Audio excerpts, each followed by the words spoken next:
Hi everyone! Welcome po muli sa ating YouTube channel.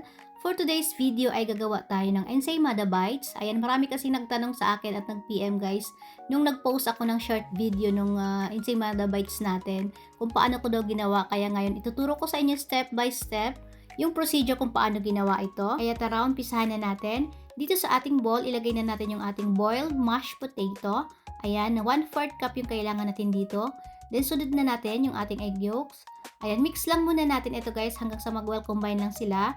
Then sunod na rin natin ilagay yung ating full cream milk. Kapag ka mainit sa inyong area, gumamit kayo ng cooled milk, at kapag ka malamig naman ay gumamit kayo ng warm milk. Then sunod na natin ilagay yung ating instant teas. Mix lang natin ito hanggang sa mag-well combine lang sila. Then set aside lang muna natin ito. Dito naman sa ating isang mixing bowl, pagsasamahin lang muna natin yung ating mga dry ingredients, yung ating all-purpose flour. Pwede po kayong gumamit ng bread flour. Next, yung ating sugar, salt, powder milk, at saka yung ating bread improver. Kung wala kayong bread improver, pwede naman. Hahaluin lang natin ito ngayon. Then ilagay na natin ito dun sa ating egg yolk mixture, yung ating milk mixture.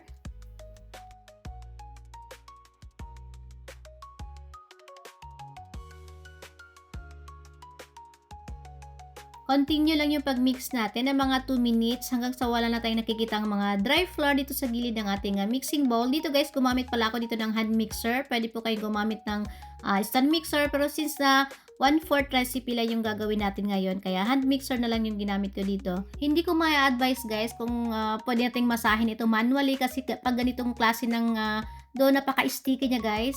Ayan, nakikita nyo naman kung gaano siya ka-sticky. Dapat ganito na yung texture ng ating dough bago po tayo maglagay ng butter or yung fats. Cold butter din pala yung ginamit ko dito guys, since medyo mainit ngayon dito sa area ko. Medyo matagal kasi yung kneading process natin kapag ganitong klaseng dough yung gagawin natin, kasi mataas yung fat content niya. So iniiwasan natin na uminit agad yung dough natin para hindi mamamatay yung yeast na nilagay natin dito. Minix ko lang pala itong ating dough ng 15 minutes gamit ang ating stand mixer. Ayan, pero kapag stand mixer yung gagamitin nyo dito, mas mabilis yung proseso nyo. Malalaman nyo naman guys kapag malapit na magiging smooth at saka elastic na yung inyong dough, ay nakikita nyo, ayan, sumasama na siya dun sa pinaka-hook ng inyong hand mixer. Wala na rin tayo nakikitang dough na nakadikit dito sa gilid ng ating mixing bowl. Ibig sabihin, ready na yung ating dough. Gagawin natin ngayon yung ating window pane test. I-stretch lang natin yung ating dough, at kapag kaya na natin siyang panipisin na hindi na siya halos napupunit, ayan, ibig sabihin, pwede na ito. Ay naglagay lang ako dito ng konting oil dito sa ating mixing bowl para hindi lang dumikit yung ating dough at hindi rin siya mag-dry. Then paalsahin lang natin ito ngayon, tatakpan lang natin siya ng cling wrap. Paalsahin lang natin ito ngayon ng 45 to 50 minutes. Ayan, hanggang sa magdoble lang siya ng size. Then ito naman yung gagamitin natin ngayon na molder or liner dito para sa ating Ensaymada Bites. Mas madali ito kasi hindi na tayo mag-brush pa or mag-grease pa ng Ensaymada molder natin, kasi gagamit na tayo dito ng liner. Ayan, ipapakita ko pala sa inyo yung size. Ito yung size niya guys, para sa mini cupcake liner natin. Dito sa taas, nasa 1 1/2 inches siya. Dito naman sa bottom part, nasa 3 1/2 inches. Maglagay lang tayo ng konting oil dito sa ating mat para hindi lang dumikit yung ating dough.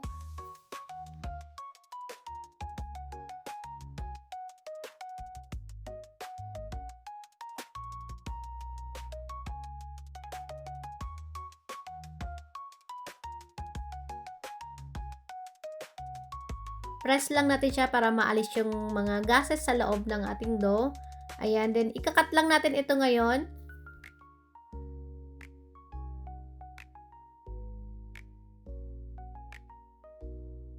Ipo-form lang natin ito ng pahaba, then titimbang na tayo ng ating dough. Dito sa ating cupcake liner na ginamit, ang dough natin ay nasa 15 grams kada isa. Pagkatapos nating i-portion yung ating dough, bibilugin lang natin ito ng pabilog.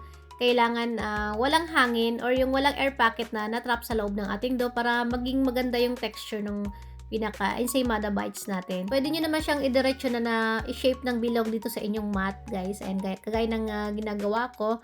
Basta ang importante kasi dito guys, maalis natin yung hangin or yung air pocket na natrap sa loob ng ating dough. Then ulit-ulitin na natin itong procedure na ito dito sa ating mga natira pang dough. Then after nating mabilog lahat yung ating dough, tatakpan lang natin ito ngayon ng cling wrap or ng plastic wrap. Then i-rest lang natin ito ng 15 minutes. After 15 minutes, kukunin na natin yung una nating na-roll na dough. Then Ayan, ipipress lang natin ito ulit hanggang sa matanggal ulit yung air packet sa loob. Then, sundan nyo lang yung procedure ko dito guys. Bibilugin lang natin ito ulit hanggang sa magiging smooth na siya.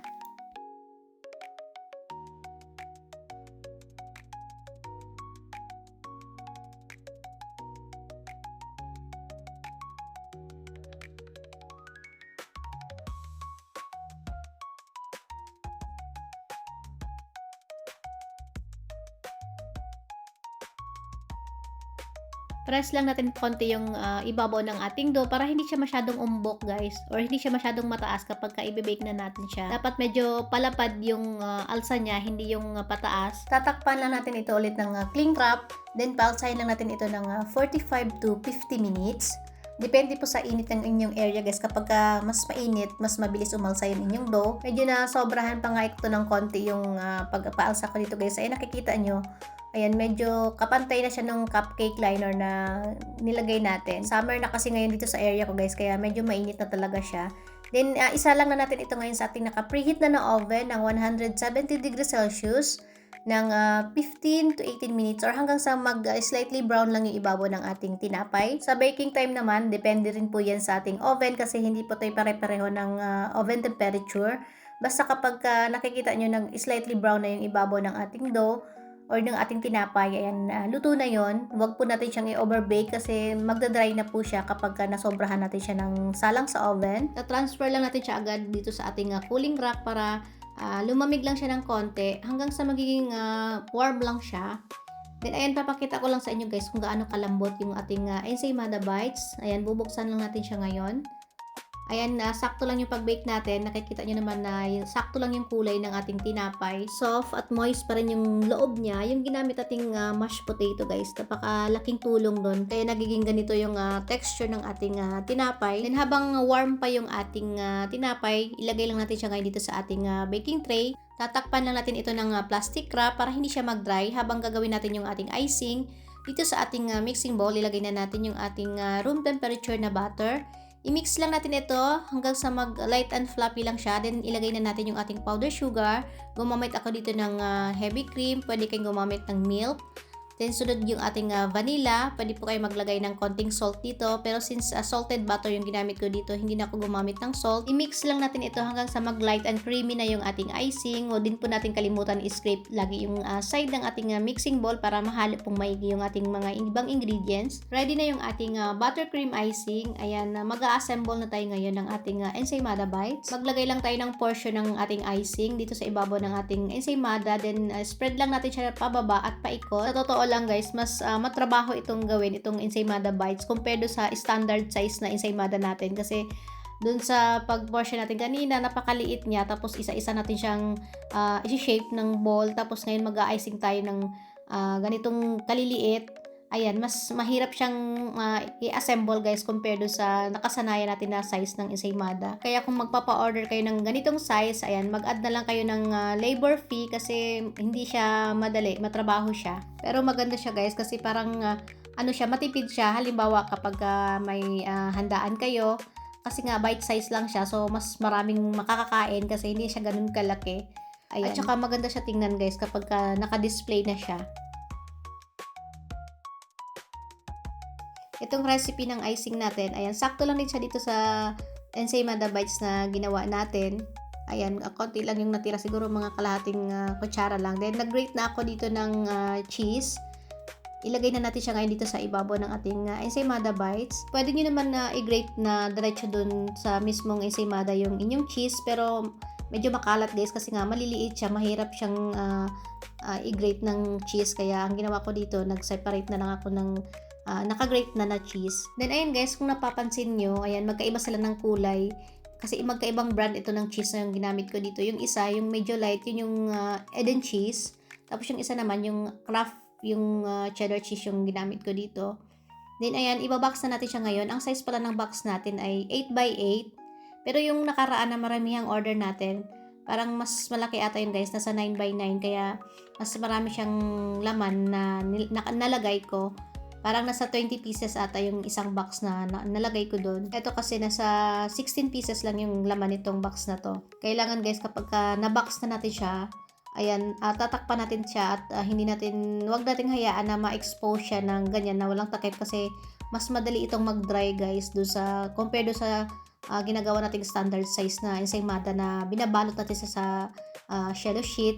Ayan, yun, hindi siya na-expose sa hangin. So, hindi talaga siya magda-dry. Pagka ganito kasi, mas madali siyang mag-dry. Halimbawa kapag ganyan lang siya kasi hindi siya nakabalot ng plastic. Nag-cut lang ako dito guys ng glassine paper or glassine plastic at yung tawag dito. Pangbalot din ito ng ensaymada guys. Ilagay ko lang dito sa ibabaw ng ating ensaymada para sigurado talaga tayo na hindi siya mag-dry kahit ilagay lang natin siya dyan sa counter. Maganda itong pangregalo ganito guys. Naka-box siya. Then mag-a-add na lang kayo ng ribbon dito.